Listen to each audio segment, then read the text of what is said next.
कि भगवान की लीलाओं का गायन करें, ये विश्वास रख करके कि निश्चित हम परम मंगल करने वाला भगवान का नाम गुण कीर्तन है। तुम्हारा मन लगे या ना लगे, भाव बने ना बने, अग्नि को देखो या ना देखो, अग्नि को समझो या ना समझो, अग्नि पे भाव करो ना करो, भूल से, चूक से, समझ से, जबरदस्ती से भी छुआ दी जाए तो तुम्हें जला देगी, क्योंकि उसमें दायिका शक्ति है। ऐसे ही श्रद्धा से, अश्रद्धा से, भूल से, जानकारी से, भाव से, कुभाव से, कैसे भी नाम जप करो, लीला कथा सुनो, तुम्हारा परम उद्धार हो जाएगा, परम मंगल हो जाएगा। भगवान की लीला कथा गान करने से हृदय पवित्र होता है। उनकी लीलाओं का, कुछ लीलाएं जो सहज करुणामयी, उनका तो अनुकरण हो सकता है, सब लीलाओं की सामर्थ्य नहीं। अपने सारे सुखों को भूलकर अपने प्यारे के सुख में मगन होना, इसे प्रेम कहते हैं। ढूंढो अपने हृदय में कहां प्रेम है। या अपने सुख के लिए प्यारे से प्यार करना कि मुझे सुख मिलता है, लेकिन प्यारे के सुख के लिए अपने सारे सुखों को भूलकर, यह अनुराग है। अपने सुख दुख की परवाह नहीं, प्यारे की इच्छा में इच्छा मिलाकर उनकी आज्ञा पालन करना, ये दुष्ट स्वभाव वाले नहीं समझेंगे ये बात। उनको अपनी वासनाओं की पूर्ति चाहिए, अपनी इच्छा की पूर्ति चाहिए, नहीं समझेंगे। सत्संग का रंग जब चढ़ेगा तो अपने सुख दुख की परवाह भूलकर अपने प्यारे की आज्ञा में चलना, प्यारे की इच्छा पूर्ति करने की भावना रखना, भगवान की कृपा से हो जाएगा। ये ऐसा भाव हो जाएगा। है दुर्लभ, बड़ा कठिन भाव है, जो सुख वांछा का त्याग करके तत्सुख। पर कृपा शक्ति में इतना महान बल है कि जितनी भगवान की शक्तियां, वो सब कृपा शक्ति का अनुसरण करती है। भाई जी महाराज कहे, इसलिए तुम हर समय कृपा मनाओ कि मेरे ऊपर लाडली जी की बहुत कृपा है। जो कृपा शक्ति का आश्रय ले लेता तो कृपा शक्ति का अनुसरण भगवान की अनंत शक्तियां करती है। यहां तक कि कृपा शक्ति इतनी बलवान है कि भगवान को भी अधीन करवा देती है। कृपा से इतनी कृपा है कि भगवान को भी अधीन करा देती है। भगवान बंधन स्वीकार कर लेते हैं भक्त का कृपा से। इसलिए भगवान की जितनी कृपा मनाते रहोगे, उतना ही आपको अनुभव होता रहेगा कि आपकी अध्यात्म उन्नति हो रही। बहुत बड़ा ये शब्द है कृपा। इसका परिचय साधना में, जब अहम ग्रह साधना थी तब परिचय नहीं था। कृपा बहुत बड़ा, कृपा से सब कुछ हो जाता है, सब कुछ कृपा से हो जाता है। बस हर समय अनुभव करते रहो। श्रीमद् भागवत में लिखा है, इस श्लोक में अर्थ है उसका ये है कि जो हर समय भगवान की कृपा मनाता रहता है, जो दुख सुख आता है उसे भोग लेता है और भगवान की स्मरण में तन्मय रहता, कृपा मनाते, बड़ी कृपा। दुख आया तो बड़ी कृपा, सुख आया तो बड़ी कृपा, विपत्ति आई तो बड़ी कृपा, संपत्ति आई तो बड़ी कृपा। तो वो भगवान को ऐसे प्राप्त हो जाता है जैसे पिता की प्रॉपर्टी पर पुत्र का स्वयं अधिकार हो जाता है, ऐसे भगवत प्राप्त हो जाता है। अखिल रसामृत मूर्ति प्रभु की प्राप्ति का सहज और सर्वश्रेष्ठ उपाय है। चित्त वृत्ति का निरंतर अविच्छिन्न रूप से प्रभु में लगे रहना है। ये हजारों बार चर्चा हुई, इसको पकड़ो। चित्त वृत्ति का निरंतर प्रभु में लगे रहना, चाहे तुम सकाम से हो चाहे निष्काम से, चिंता मत करो। सकाम से भी हो, प्रभु का चिंतन बनने लगे। उस साधन भक्ति के दो प्रभाव प्रकट होंगे। संपूर्ण क्लेशों का नाश। क्लेश किससे होता है? तीन बातों से। पाप से क्लेश होता है, वासना से क्लेश होता है और अज्ञान से क्लेश होता है। ये साधन भक्ति में ज्ञान प्रकाशित हो जाता है, संपूर्ण वासनाएं भस्म हो जाती है और पाप नष्ट हो जाता है। इसलिए क्लेश अग्नि, संपूर्ण क्लेश का नाश साधन भक्ति में ही हो जाता है। और शुभदायिनी, कभी कभी अज्ञान के कारण आरोप भगवान में करते हैं कि भगवान हम पर कृपा नहीं किए, इतनी भक्ति की, इतना नाम जप किया, लेकिन पूर्व प्रारब्ध जो है वो बहुत बलवान है। जब शरीर रचा गया उसी समय प्रारब्ध रचा गया, आपके साथ घटनाएं घटेंगी, इसीलिए नाम जप कर लो। प्रारब्ध और अप्रारब्ध। प्रारब्ध जिसका पाप फल प्रकट हो चुका है, भोगो।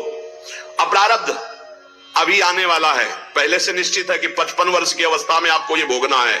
पक्का भोगोगे, चाहे जितना भजन करो। भोगने की सामर्थ्य भजन से मिल जाएगी। प्रारब्ध को मिटाना बहुत कठिन है, और जब मिटाने वाला भजन हो जाता है तो मिटाने की इच्छा नहीं रहती, क्योंकि भगवत प्राप्ति के नजदीक पहुंच चुका है। तो लौट कर कौन, जैसे सांप अपनी केचुल की तरफ नहीं देखता, ऐसे भगवत प्राप्ति के योग्य महात्मा शरीर की तरफ नहीं देखता। तो पाप का बीज वासना है, इससे हमारे पूर्व पाप हुए। दो प्रकार के प्रारब्ध बन चुके हैं, एक प्रारब्ध एक अप्रारब्ध। प्रारब्ध जो हम भोग रहे हैं, अप्रारब्ध जो आगे भोगने वाला है। पाप की बीज वासना इस जन्म भी पाप करा रही है, तो हम जब साधन भक्ति करते हैं तो इस जन्म की वासना का नाश होता है और पूर्व स्टार्ट जो पापों का है उसका नाश हो जाता है। और अविद्या जिसके कारण पाप हो रहा था, वासना बन रही थी, उसका नाश हो जाता है, पर प्रारब्ध बना रहता है। ये अज्ञानी जन ना जानने के कारण कहते हैं कि अरे भजन शुरू किया, बड़ा कष्ट भोग रहे हैं, तो क्या भजन का फल है? अनंत जन्मों से भोगते चले आ रहे हो, पाप कर्म करते चले आ रहे हो, तुम्हें पता नहीं। लोगों की समझ में ही नहीं आता। मछली को जल तरोई कहते हैं, तो तुम कौन सी तरोई होगे? तुम्हें भी पता होना चाहिए। पक्का मत्स्यावतार भगवान ने लिया कि नहीं लिया? मत्स्यावतार भगवान ने लिया है, और तुम मछली को जल तरोई करते हो, कढ़ाई में तल के खाते हो, तो तुम भी तले जाओगे। अब एक बार के आहार में कितने जीव खाते हैं लोग, कितना पाप कर रहे हैं। अज्ञानियों को ब्रह्मा भी नहीं समझा सकते। बांस में चाहे जितनी खाद पानी लगा दो, वहां सेव संतरा नहीं लगने वाले। ऐसे ही जो मूर्ख स्वभाव के लोग होते हैं, नहीं समझने वाले। जब साधन भक्ति का अनुष्ठान किया जाता है तो इससे दो प्रभाव प्रकट होते हैं, क्लेश अग्नि और शुभदायिनी। क्लेश अग्नि, पाप से क्लेश होता है, वासना से क्लेश होता है, विद्या, तीनों का नाश हो गया। लेकिन प्रारब्ध और अप्रारब्ध, आगे आने वाला भोग, ये दोनों भोगने पड़ेंगे। इसलिए हिम्मत जुटाओ, नाम जप के द्वारा इतने बलवान बनो कि प्रारब्ध आवे और हंसते हुए भोग लो। प्रारब्ध का नाश करने की जब योग्यता आती, तब नाश करने की इच्छा नहीं रह जाती, और जब तक नाश करने की इच्छा, तब तक योग्यता नहीं आई। सब क्लेशों का मूल कारण भगवान का भजन न होना, भगवत विमुखता है। तो जब हम भक्तों के संग के प्रभाव से साधन भक्ति का अनुष्ठान करते हैं, तो सारे क्लेशों का, दुखों का नाश हो जाता है। अब आगे दुख नहीं है, बस इतना ही है रास्ता जिसको आप भोग ले। सर्व दुख नाशकत्व, ये क्लेश अग्नि से हो गया। अब शुभ का अर्थ है साधक के जीवन में परम मंगल, परम आनंद का विधान, ये नाम से प्रकट होता है। एको क्षण न बिसरो, हर समय नाम जप करो, ये महाशुभ प्रकाशित कर देगा। शुभ से क्या होता है? जैसे क्लेश अग्नि से वासना, पाप, अविद्या का नाश, प्रारब्ध के भोगने की सामर्थ्य आ गई। शुभ से क्या होता है? बोले शुभ सारी दैवी संपदा प्रकट कर देती है। साधन भक्ति से विषय सुख, ब्रह्म सुख, पारमेश्वर सुख, ये सभी प्राप्त हो जाएगा। आपको विषय सुख चाहिए तो भी साधन भक्ति करो, आप देखो विषय सुख प्राप्त हो जाएगा, ब्रह्म सुख प्राप्त हो जाएगा, परमेश्वर सुख प्राप्त हो जाएगा। और अगर इन सुखों की चाह न करो तो प्रेम प्रकट हो जाएगा। जब बहुत जन्मों के पुण्य एकत्रित होते, तब भगवान के प्रेमी संत जनों का संग मिलता है। उसमें भगवत कथा सुनने को मिलती है, सिद्धांत सुनने को मिलते हैं। ये जो तर्क करने वाले लोग तार्किक हैं, ऐसे लोगों को करोड़ों शत्रुओं के समान मानकर त्याग देना चाहिए। ध्यान से सुनिए, जो लोग भगवान के नाम की निंदा करते हैं, धाम की निंदा करते हैं, भगवत लीला की निंदा करते हैं, शास्त्रों की निंदा करते हैं, भक्ति की अवहेलना, ऐसे लोगों का संग त्याग देना चाहिए। जो गृहस्थ में है, संसार में है, संयोग बनता है, भगवान कृपा करते हैं, सत्संग सुनने को मिलता है। लेकिन ऐसे लोग मिल जाए तो उनकी श्रद्धा बहुत कोमल होती है, वो नष्ट हो जाती है।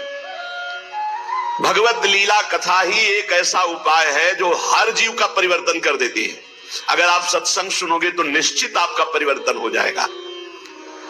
जब सत्संग सुनने का समय आवे, अवसर मिले, तो अपने कान बिल्कुल एकाग्र करके लगा देने चाहिए। कोई शब्द नहीं छूटना चाहिए, हर शब्द सुने खूब आनंदित होकर। या तो हम हाथ में माला है इसलिए कि तुम्हारा मन न भगे, और कान सत्संग में है, जहां मन भगने लगे तो बीच में चलाने लगे राधा राधा राधा राधा। और अगर आप एकाग्र श्रोता हैं तो फिर माला की जरूरत नहीं है। एकाग्र दृष्टि वक्ता के मुख पर और निकले हुए शब्द को स्वाति की तरह पान करो। सारी बाधाएं सत्संग नष्ट करने में समर्थ है। सारी बाधाएं अध्यात्म की, व्यवहार की, सब नष्ट हो जाएंगी। सत्संग की धारा जहां अंतर पहुंचती है तो जन्म जन्मांतर के कूड़ा करकट ये सब बहा देती है। कितने ऐसे हजारों लोग हैं जो सत्संग के प्रभाव से अपने जीवन की गंदी बातों का त्याग कर और उत्तम मार्ग में चल पड़े। आग जलाकर भस्म का ढेर छोड़ देती है, पर सत्संग वो बाढ़ है कि राख भी नहीं छोड़ती, सब बहा ले जाती है। अर्थात वासना, कामना, पापाचरण का चिन्ह भी नहीं रह जाता यदि सत्संग रोज सुने और मनन करे तो। श्री कृष्ण का प्रेम साम्राज्य प्राप्त हो जाता है सत्संगी को। जहां श्रोता के मन में वक्ता की परीक्षा लेने की बात आती है कि देखे चल के कैसा ज्ञान है इनको, तर्क करने की बात आती, विवाद करने की बात आती, उन श्रोताओं को विशेष लाभ नहीं मिलता। जो केवल रस पीने की इच्छा, क्या भगवत चर्चा का रस है, आहा आनंद, आज तो सौभाग्य हो गया कि हमें सत्संग सुनने को मिला। ये परिवार, रुपया पैसा, नाना प्रकार की भोग सामग्री, पद द्वीप सबको मिल रहे हैं, पापियों के पास भी है। सुतदाराधन लक्ष्मी पापियों के घर हो, संत समागम हरि कथा तुलसी दुर्लभ दोय। कथा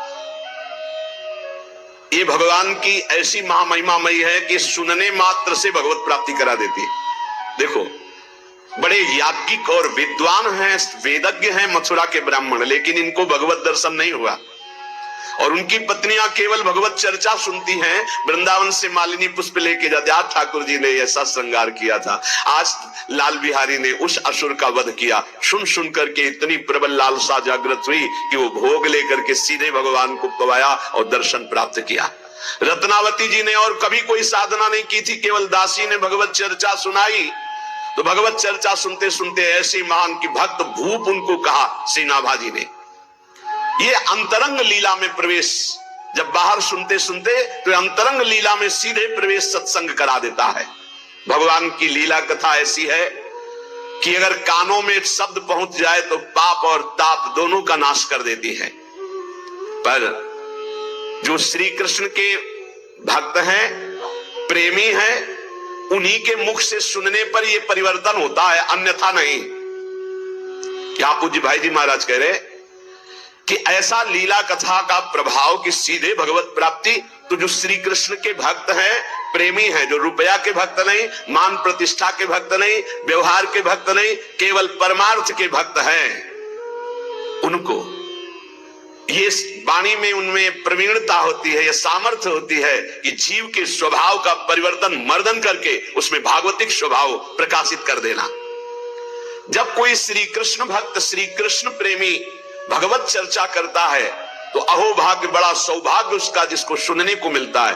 तब उसके पाप ताप सब भस्म हो जाते हैं, क्योंकि उनकी वाणी श्री कृष्ण से जुड़ी हुई है, उनका चित्त श्री कृष्ण से जुड़ा हुआ है। अतएव जो शब्द उच्चारण करते हैं उसमें श्री कृष्ण की सामर्थ्य होती है और जीव का परिवर्तन कर देती है। ज्ञान योग से भगवान को ब्रह्म समझकर भजने वाले संसार से मुक्त होना चाहते हैं। अष्टांग योग वाले समाधि में स्थित होकर परमात्मा की दिव्य सिद्धियां और ज्योति दर्शन पाना चाहते हैं। ईश्वर ज्ञान युक्त भक्त लोग सामीप्य, सायुज्य आदि मोक्ष चाहते हैं। ये सब आत्महित चाहते हैं। लेकिन सत्संगी श्री कृष्ण प्रेम चाहता है। इसीलिए कहा तात स्वर्ग अपवर्ग सुख धरी तुलाए कंग तूल न ताए सकल मिल जो सुख लव सत्संग। सत्संग सीधे भगवत प्रेम, सत्संगी सीधे भगवत प्रेम चाहता है। श्री कृष्ण के साथ, प्रभु के साथ ममता हो जाना ये सबसे बड़ी बात है। और उस ममता का स्वरूप प्राण वल्लभ श्री कृष्ण, प्राण वल्लभ, प्राणों से भी अधिक प्रीतम हमारे प्यारे हैं। प्राण देना पड़े तो ऐसे पुष्प की तरह दे दे। भक्ति के अनेक साधन हैं। बड़े बड़े महापुरुषों ने, ऋषियों ने, ब्रह्म ऋषियों ने भगवत प्राप्ति की बड़ी साधनाएं बताई है, व्याख्याएं की है। यहां उत्तमा भक्ति का क्या स्वरूप है, बहुत समझने का विषय है। सर्वोत्तम भक्ति का क्या लक्षण है, तो बोले अन्याभिलाषिता शून्यम ज्ञान कर्माद्यनावृतम आनुकूल्येन कृष्णानुशीलनम भक्तिरुत्तमा। जो सौंदर्य माधुर्य निधि बड़े बड़े महात्मा, बड़े बड़े ब्रह्मज्ञानी तपस्वियों के भी मन को बरबस खींच लेते हैं। बड़ी अद्भुत रूप माधुरी जिनकी है, अनंत प्रभुता है जिनकी, अनंत ऐश्वर्य है जिनकी। भगवान देवादिदेव महादेव और ब्रह्मा जिनकी आज्ञा का पालन करते हैं, जो उनके चिंतन में रहते हैं, वो सबके मूल आश्रय तत्व भगवान श्री कृष्ण चंद्र। जो अनुकूलता युक्त अनुशीलन, उत्तमा भक्ति का लक्षण श्री कृष्ण अनुकूल लेना। उत्तमा भक्ति अनुकूलता अर्थात श्री कृष्ण की रुचि में रुचि मिलाकर। कैसे जानेंगे श्री कृष्ण की रुचि क्या है? संपूर्ण गीता भगवान की आज्ञा है। भागवत में 11 स्कंद में उद्धव जी को जो आदेश कर रहे हैं, हम सब भक्तों को आदेश कर रहे हैं। भगवान श्री कृष्ण की आज्ञा के अनुसार ही शरीर से क्रिया हो, वाणी से हम वही बोले जैसा भगवान का आदेश है, मन वही निरंतर कार्य करे जो भगवान की प्रियता का। इसे कहते हैं श्री कृष्ण अनुकूलेन प्रतिकूलस्य विसर्जनम। एक भी प्रतिकूल शरीर से आचरण ना हो, वाणी से शब्द ना हो, मन से संकल्प ना हो। श्री कृष्ण को प्रसन्न करना, श्री कृष्ण को सुख प्रदान करना, उनकी आज्ञा में रहना, ये अनुशीलन रूपा भक्ति श्री कृष्ण अनुकूलेन है, प्रभु के अनुकूल चलना। इस भक्ति की 2 उपाधियां हैं उत्तमा भक्ति की। एक है अन्याभिलाषिता और एक है कर्म ज्ञान योगादि का। एक भी उपाधि जब तक रहती तब तक प्रेम का प्रादुर्भाव नहीं होता। जो उत्तमा भक्ति है वो अन्याभिलाषिता शून्य है, लेकिन अन्य कोई अभिलाषा है या कर्म या ज्ञान से संबंध है तो प्रेम प्रकट नहीं होगा। कर्म ज्ञान योगादि मिश्रण नहीं है हमारी भक्ति में, ये विशुद्ध भक्ति है। अब या में मिलो नहीं मिले न कछु जब खेलत रास सदा बल में।